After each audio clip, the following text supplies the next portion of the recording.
नमस्कार, मैं नीतीश ठाकुर और आप देख रहे हैं एनएमएफ न्यूज।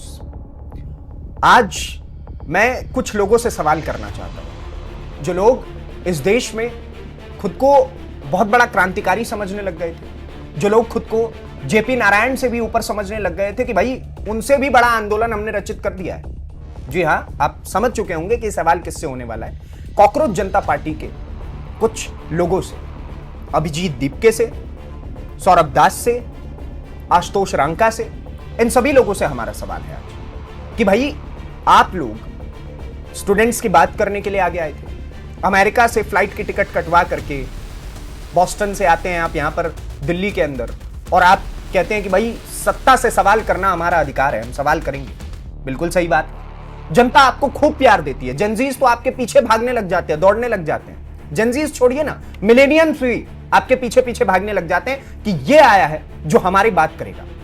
बच्चे कहां कहां से नहीं, बिहार से आते हैं, झारखंड से कुछ स्टूडेंट्स उठ करके दिल्ली आते हैं, हरियाणा से आते हैं, राजस्थान से आते हैं, मध्य प्रदेश से आते हैं, छत्तीसगढ़ से आते हैं। हर स्टेट से सैकड़ों की भीड़ जब यहां पर पहुंचती है दिल्ली के अंदर, तो वो सोचते हैं कि अब एक ऐसा व्यक्ति आ गया है जो स्टूडेंट्स की बात करेगा। लेकिन उसके बाद जैसे ही इन लोगों की मांग पूरी होती है, भाई शिक्षा मंत्री का, धर्मेंद्र प्रधान का रेजिग्नेशन मिल जाता है इनको, ये वापस अपने अपने घर लौट जाते हैं। और उसके बाद भी कई सारे मीडिया चैनल्स पर जब लगातार इनसे पूछा जाता है, अभिजीत दीपके से खास तौर पर पूछा जाता है कि आगे का क्या, तो कहते हैं कि हमारा मूवमेंट अभी खत्म नहीं हुआ है, हमारा आंदोलन अभी खत्म नहीं हुआ है, हम लगातार सवाल करते रहेंगे, हर एक सत्ता से सवाल करेंगे, हर स्टेट में जाकर के क्वेश्चन करेंगे और स्टूडेंट्स के साथ लाइफ टाइम तक खड़े रहेंगे। लोग की आंखों में और चमक आ जाती है, भाई क्या बात है, क्या आदमी है, तो मतलब पता नहीं, कुछ नेता तो इनको खड़े होकर के पता नहीं ब्रह्मा विष्णु का अवतार कहने लग जाते हैं। लेकिन इन लोगों का दोहरा चरित्र अब जनता के सामने आने लग गया है, और इस प्रकार से आने लग गया है कि कैसे जो लोग लगातार फॉरेन फंडिंग पर क्वेश्चन उठा रहे थे, वो बिल्कुल सही भी हो सकता है। जो लोग लगातार कॉकरोच जनता पार्टी मूवमेंट पर क्वेश्चन उठा रहे थे कि it's only anti BJP protest, अब वो भी धीरे धीरे करके क्लियर होने लग गया है।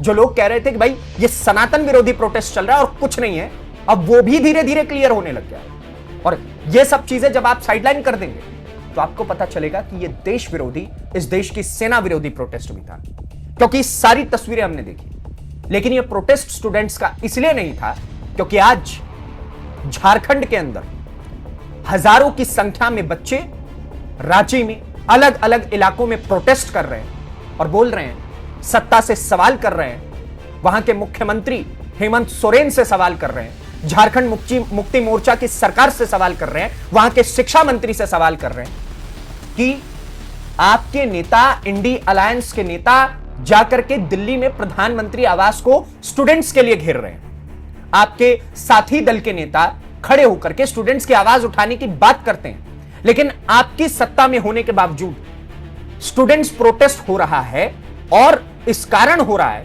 कि आपके यहां एजुकेशन सिस्टम में हजारों सैकड़ों लूप होल्स हैं और आप लोग उसका जवाब नहीं दे रहे हैं। और उसके बाद ये सारे के सारे लोग जो हैं वो इन सारी चीजों से भागना शुरू कर देते हैं। आप समझिए कि झारखंड मुक्ति मोर्चा में जितने भी लोग हैं, अब वो इस प्रोटेस्ट में नजर नहीं आ रहे हैं। कांग्रेस पार्टी का कोई नेता नहीं जा रहा है झारखंड के अंदर इन बच्चों का सपोर्ट करने के लिए, समाजवादी पार्टी का कोई नेता नहीं जा रहा है, और स्टूडेंट्स के जो अपने आप को सरदार कह रहे थे अभिजीत दीपके, उनसे बार बार ये लोग सवाल कर रहे हैं कि अभिजीत दीपके हमारे प्रोटेस्ट को सपोर्ट करने क्यों नहीं आ रहे हैं, तो अभिजीत दीपके जवाब तक नहीं दे रहे हैं। और उसका जवाब सिर्फ और सिर्फ एक है, क्योंकि वहां पर भारतीय जनता पार्टी की सरकार नहीं है। अगर वहां पर भारतीय जनता पार्टी की सरकार होती तो अभिजीत दीपके वहां पर कब की अपना टेंट और पट्टा वट्टा डाल करके पहुंच चुके होते, कॉकरोच जनता पार्टी मूवमेंट बना चुके होते वहां पर, और सरकार से जवाबदेही के नाम पर इस्तीफे की मांग कर रहे होते, नथिंग एल्स। लेकिन झारखंड के अंदर आज बच्चे बैठे हुए हैं तो उन्हें कोई फर्क नहीं पड़ रहा है। अब मैं आपको बताता हूं कि छात्रों का आरोप क्या है। छात्रों का आरोप है कि सिविल सेवा और अन्य भर्ती परीक्षाओं के पेपर लगातार लीक हो रहे हैं झारखंड के अंदर, जिससे उनके भविष्य के साथ बड़े बड़े खिलवाड़ होते चले जा रहे हैं, और सत्ता को इन चीजों से कोई फर्क नहीं पड़ रहा। परीक्षा परिणामों में श्रेणी, वॉरकट और कट ऑफ और अभ्यर्थियों के अंक सार्वजनिक नहीं किए गए। बताया ही नहीं गया कि भाई कितना कट ऑफ है, जिन बच्चों ने एग्जाम्स दिए थे उनके कितने मार्क्सेस आए हैं, जिससे कि चयन प्रक्रिया पर बहुत सारे गंभीर सवाल खड़े हुए हैं। और उसके अलावा अगर आप देखिएगा तो परीक्षा आयोजित करने वाली कुछ एजेंसियों पर ऐसे आरोप हैं कि वो सारी की सारी एजेंसी जो इस वक्त झारखंड के अंदर एग्जाम्स कंडक्ट करवा रही है किसी भी चीज का, वो बाकी स्टेट्स में बैन कर दी गई है, ब्लैकलिस्ट कर दी गई है। क्यों? क्योंकि वो ठीक तरीके से बाकी स्टेट्स में एग्जाम नहीं कंडक्ट कर पा रही थी, लेकिन झारखंड के अंदर हेमंत सोरेन उनके लिए आरती की थाल लेकर के खड़े हो गए कि आप वहां पर ब्लैकलिस्टेड हैं, आप हमारे आइए एग्जाम कंडक्ट करवाइए। क्या लॉजिक है भाई?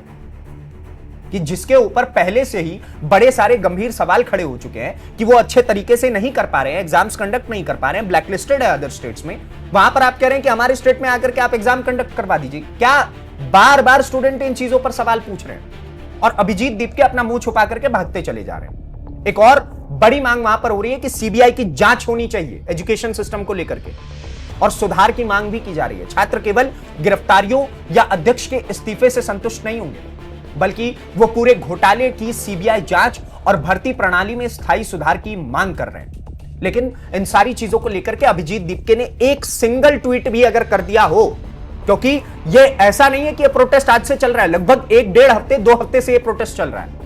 वहां पर बच्चे रोटी भुजिया खा करके प्रोटेस्ट कर रहे हैं, न्याय की मांग कर रहे हैं। और यहां पर चल क्या रहा है भाई? बेवकूफ बनाया जा रहा है जनता को, इन बच्चों को बेवकूफ बना रहे हैं अभिजीत दीपके जैसे लोग, जो जेनजीज के खुद को करता धरता कह रहे थे, जो स्टूडेंट्स के खुद को करता धरता कह रहे थे, आज वो मुंह छुपा करके गायब है। एक सिंगल ट्वीट नहीं आ रहा है आशुतोष रांका का, सौरभ दास का, अभिजीत दीपके का, राहुल गांधी का। ना ही वो जाकर के हेमंत सोरेन के आवास को घेर रहे हैं, ना ही वो जाकर के राहुल गांधी और अखिलेश यादव ये सारे जाकर के हेमंत सोरेन के आवास के बाहर जाकर के खड़े हो रहे हैं, ना डीके शिव कुमार संसद भवन के अंदर इस चीज को लेकर के चर्चा कर रहे हैं। कुछ नहीं हो रहा है, कुछ भी नहीं हो रहा है।